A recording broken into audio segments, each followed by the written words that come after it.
टान good morning मित्रांनो. आज आपण बघणार आहेत सपोज टूचा वापर इंग्लिशमध्ये कसा होतो. एखादी गोष्ट करणं आवश्यक आहे या हेतूने आपण सपोज टूचा वापर करतो, किंवा एखादी गोष्ट कसं करणं आवश्यक आहे या हेतूने सुद्धा इंग्लिशमध्ये सपोज टूचा वापर होतो.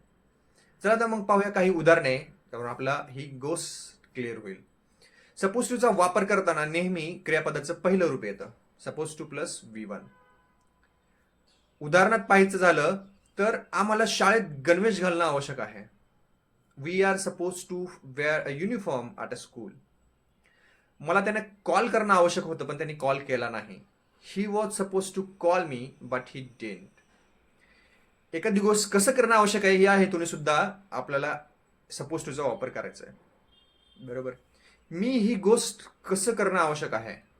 How I am suppose to do this. मी कसं जाणं आवश्यक आहे. How am I suppose to गो.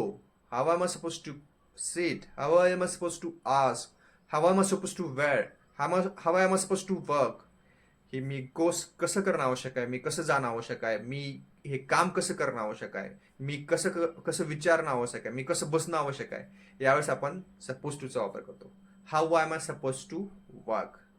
अशाच छोट्या छोट्या गोष्टींसाठी आपल्या चॅनलला लाईक करा, शेअर करा आणि सबस्क्राईब नक्की करा. Thank you for watching this video. Thanks a lot. Thank you. Bye bye.